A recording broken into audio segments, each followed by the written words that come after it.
ఈ మతోన్మాద ఘర్షణలు చూడండి. ఇప్పుడు ఏమవుతుంది, కతువాలో కానివ్వండి, ఉన్నావ్లో కానివ్వండి, సూరత్లో కానివ్వండి, ఇప్పుడు మళ్ళీ అంటే పిల్లల మీద ఈ దౌర్జన్యాలు, అసలు ఇంత డీహ్యూమనైజేషన్. ఇప్పుడు ఒకటి యచూర్ గారు, ఇది చాలా దారుణంగా జరుగుతుంది. ఇదివరకు కంటే కూడా మరి ఇదివరకు జరిగితే బయటకు వచ్చాయి కాదో లేదో తెలియదు, కానీ అసలు ఈ నేలల పసిపాపలో ఈ 2-3 ఏళ్ళు పిల్లలు ఆడపిల్లలు అసలు అంటే మీరు అక్కడ ప్రభుత్వాలను కూడా పక్కన పెట్టేద్దాం కాసేపు. అసలు అంటే అసలు ఈ మనిషి క్రూరంగా తయారవుతున్నాడా? అది దానికి ఈ క్రూరతత్వం పెరగడానికి చాలా పెద్ద కారణం ఉందండి. ఇప్పుడు అది చాలా ప్రమాదకరమైన విషయం. నేను ఒక ప్రశ్న మిమ్మల్ని అడుగుతాను, మీకు అభిప్రాయం లేకపోతే.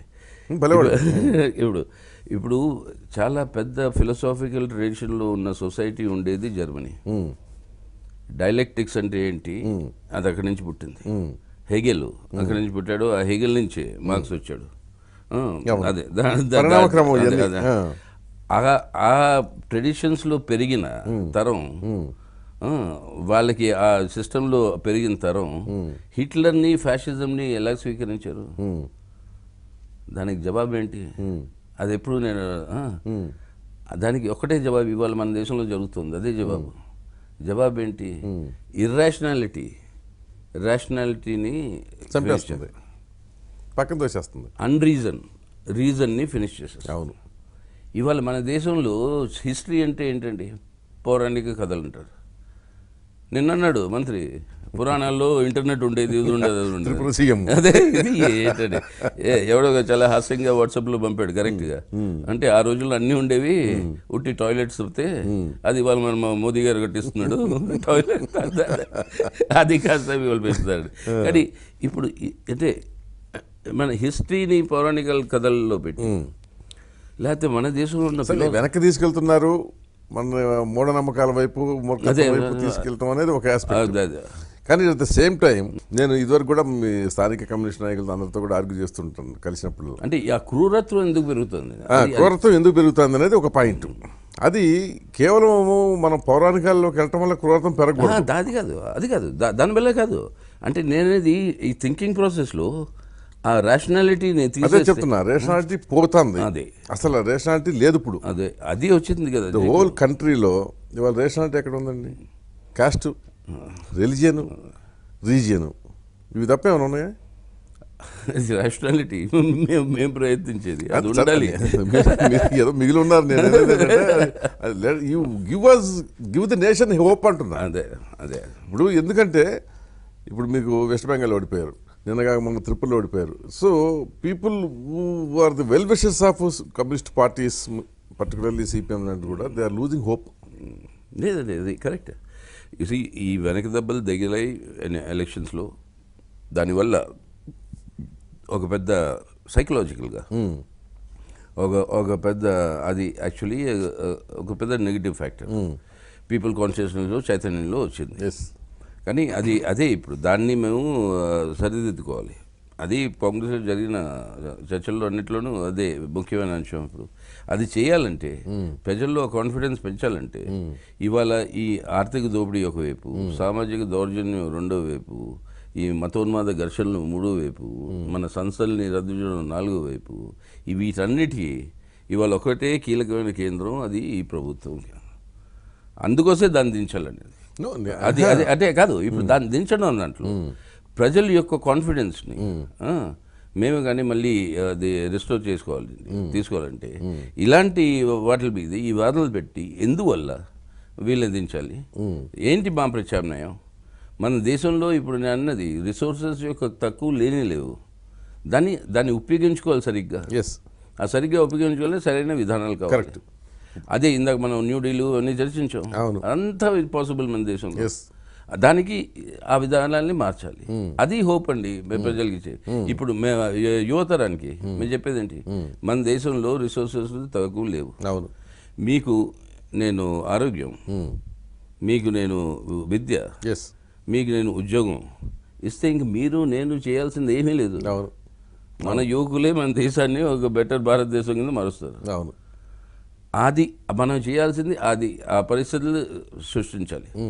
దానికి ఆ రాజకీయ పరిస్థితులు కావాలి మనకి. రావాలంటే నమ్మకం రావాలి కదా, అది నమ్మకం రావాలి. రెండోది, అసలు ఇవాళ భారతీయ జనతా పార్టీ ఇంత స్థాయికి ఎదగటానికి పరోక్షంగా కమ్యూనిస్టులు కూడా కారణం. అదిలా ఎలాగంటే ఇప్పుడు మన హ్యూమన్ సైకాలజీ, హరికిషన్ సింగ్ సూర్జిత్ ఉన్నప్పటి నుంచి బీజేపీకి రోకనా అనేవాళ్ళు, మిగతా ఏం చెప్పేవాళ్ళు కాదు. బీజేపీకి రోకనా అంటే ఇప్పుడు మనం చిన్నపిల్లల్ని అరే అటువైపు వెళ్ళకూడదు, ఆ గదిలో వెళ్ళమాకంటే ఆడు అక్కడే తిరుగుతూ ఉంటాడు. ఈ అంటే ఈ మతవాదులు అనేది ఒక సెక్షనేనండి, మొత్తం హిందువుల్లో మెజారిటీ మతవాదులు కాదు. కాదు అబ్బే, వాళ్ళు చాలా లేకపోతే మన దేశం ఇలా ఉండేది కాదు, చాలా లిబరల్గా ఉంటారు. చర్చిలకు వెళ్తారు, మసీదులకు వెళ్తారు, అందరి దేవుళ్ళని ఈక్వల్గా ఎందుకన్నా మంచిదని చెప్పి ఎవరిని మనం చేయకూడదు అని చెప్పి దండం పడేద్దాం టైపు కదా. కానీ ఎప్పుడైతే రోకనా అంటే కేవ్ రోకనా అనే పరిస్థితికి వచ్చారు. అది దాంట్లో ఒక లోపం ఉందండి. అది నేను అగ్రీ. నేను ఆయనతో కూడా వాదించాడు. ఇప్పుడు జ్యోతి బసు గారిని తీసుకోండి ఇటువైపు అంటే బెంగాల్లో, సుర్జిత్ గారిని తీసుకోండి పంజాబ్లో. దేశం యొక్క పార్టిషన్ అయినప్పుడు అసలు పార్టిషన్ ఈ రెండిట్లోనే అయ్యే కదా, అంతే కదా, ఇంకెక్కడా జరగలేదు. కరెక్ట్. ఈ రెండిటి వాళ్ళు అక్కడే పెరిగారు, వాళ్ళది చూశారు, అవన్నీ అది ఆ క్రూరత్వం చూశారు, అదంతా వాళ్ళది జరిగింది. ఇప్పుడు మన జనరేషన్ తెలియదు కూడా. మహాత్మా గాంధీ అక్కడ కలకట్టాలో హంగర్ స్ట్రైక్ లో ఉన్నాడు, మన నెహ్రూ ఇక్కడ రెడ్ ఫోర్ట్ మీద మన ట్రైకలర్ వేస్తున్నాడు 1947లో ఆ కమ్యూనల్ రైట్స్ నాపడానికి. దాంట్లో నుంచి పెరిగి ఈ కమ్యూనలిజంని ఆపాలనేది అది వాళ్ళ జనరేషన్కి అది స్వాభావికం. కరెక్ట్. సో అది న్యాచురల్గా నేను ఇసుకో రోకనా అదే కదా. నేను అప్పుడు వాళ్ళతో కూడా అందుకోసం కదా మేము దాన్ని ప్రయత్నించే ఎందుకు రోకనా అనేది మేము ట్రై టు ఎక్స్ప్లెయిన్. కానీ వాళ్ళకి మరి ఆ ఎక్స్పీరియన్స్ వచ్చిన వాళ్ళకి వచ్చినప్పుడు దాన్ని అంటే అందరికీ ఎందుకు అర్థం కాదంటారు. అంటే అది ఇండిపెండెంట్ ఇండియాలో పుట్టినోడు అసలు సౌత్ ఇండియాలో నీ పార్టీషన్ యొక్క ఎఫెక్ట్ తెలియదు వాడికి. కరెక్ట్. దానివల్ల లేదు కరెక్ట్. అదే పుట్టి హైదరాబాద్ లో ఈ నిజాం వల్ల కొంచెం ప్రాపర్టీస్ కొంతమంది వెళ్ళిపోయారు కావాలని వాళ్ళ చాయిస్ అది కాకుండా ఇది నిజాం కొన్ని ఒక 6 నెలలు నేను పాకిస్తాన్ వెళ్తాను దానివల్ల ఏదో కొంచెం ఉంది కానీ లేకపోతే నిజం ఇంపాక్ట్. అందుకోసం అదే చెప్పేవాళ్ళు దీని డేంజర్ గ్రహించాలంటే బీజేపీ ఉపయోగించుకుంది. అదే నేను చెప్పేది, బీజేపీ ఉపయోగించుకుంది ఏంటి ఆ పార్టీషన్ ఇంపాక్ట్ ఈ ప్రాంతంలో ఎక్కడ లేకపోవడం వల్ల అది వాళ్ళకి ఇది వచ్చింది. కానీ ఇప్పుడు ఎంత కరెక్ట్ అయినా అది ఎందువల్ల అది చేయాలనేది అది ఇప్పుడు అర్థమవుతుంది ప్రజలకి.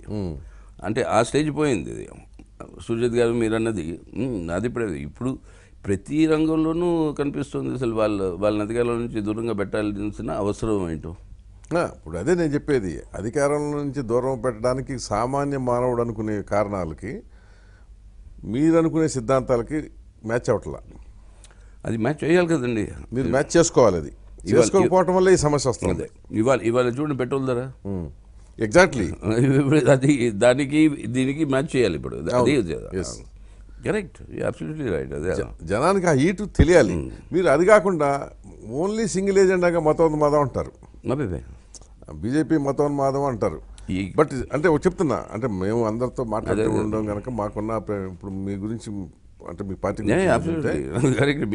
ఇప్పుడు ఇస్లామిక్ టెర్రరిజం వచ్చిందనుకోండి, దాన్ని హిందూ టెర్రరిజంని ఖండించినంత తీవ్రతగా ఖండించరు, బెనిఫిట్ ఆఫ్ డౌట్ ఇస్తారు. అక్కడ తప్పుది, అది తప్పు. అది communalism of all variety, terrorism of all variety. Terrorism ఒకటే నేచర్, అంతే. ఆడు ఏ కులం వాడో ఏ మతం వాడు ఏ దేశం వాడు చేసాడు అనేది కాదు, అది ఒక పిచ్చితనంతో చంపుకోవడం. అసలు వాళ్ళకి మతంతో ఏమీ సంబంధం లేదండి. అసలు నిజంగా ప్రాఫిట్ బాగుందని నిజంగా దేవుడిని నమ్మే హిందువు అయినా ఇంకో మనిషి ప్రాణం తీయటం అనేది ఏ మతం ఆ మతం అనుమతించదు అసలు. Terrorism knows no religion, no reason, no boundaries, nothing. No boundaries, అంతే. నో బౌండరీస్, సింపుల్ క్రైమ్ అంతే, ఒక పైచాచిక ఆనందం. అబ్సల్యూట్లీ. సో అక్కడ కూడా ఈక్వల్గా దిస్ ఇస్ ఆల్సో తప్పు ఒప్పు అని చెప్పారనుకోండి, డెఫినెట్గా కమ్యూనిస్ట్ పార్టీలకి ఫ్యూచర్ ఉంటుందనేది నా అభిప్రాయం. ఈ మాట మేము తీసుకున్న నిర్ణయంలో ఆ తీర్మానం ఒకటి ఉంది క్లియర్గా. Communism terrorism of all hues, all varieties we're oppose to equally. Absolutely. రెండోది వీళ్ళని తీయాలంటే ఇప్పుడు మేము ఉట్టి మతోన్మాదం కాదు, ఈ ఆర్థిక 4 కారణాలు చెప్పాము. ఆర్థిక దోపిడీ, మతోన్మాద ఘర్షణలు, మూడోది దాంతోపాటు సామాజిక దౌర్జన్యం ఇవన్నీ జరిగేవి, మూడోది మన ఈ సంస్థలని వాళ్ళని డిస్ట్రాయ్ చేయడం, పార్లమెంటరీ ఇన్స్టిట్యూషన్స్, మౌలిక అధికారాలు ఇవన్నీ. నాలుగోది మన దేశంలో ఇప్పుడు అమెరికా సామ్రాజ్యవాదం వాళ్ళందరికీ ఇప్పుడు ఒక తోలుబొమ్మ కింద తయారు చేశాడు మోదీ గారు ఈ 3 సంవత్సరాల్లో. 5 మాటలు 3 సంవత్సరాల్లో అమెరికా వెళ్ళొచ్చాడు. అది సరే వెళ్ళరాండి, అదంతా ఆయన సరదా. దేశం అధికారం ఇచ్చింది కానీ తిరిగి ఒక విమానం ఉంది, ఒక అధికారం ఉంది. అదే ఆయన సరదాకి అది పార్లమెంట్లో కూడా హాస్యంగా మేము చెప్తూ ఉంటాం. ఆయన పాపం విదేశం తిరిగి వచ్చినాక అట్ట కాదుగా, ఆయన ఇంతవరకు అమెరికా రానివ్వలేదు కదా. అదే అందుకోసం అదంతా పాత బ్యాలెన్స్ అంతా ఫిల్అప్ చేసుకుంటారు. అంటే ఆయన పార్లమెంట్లోకి వచ్చి ఆయన సీట్లో కూర్చున్నాక కొంచెం తడుకుంటారు, మీరు చూసారు.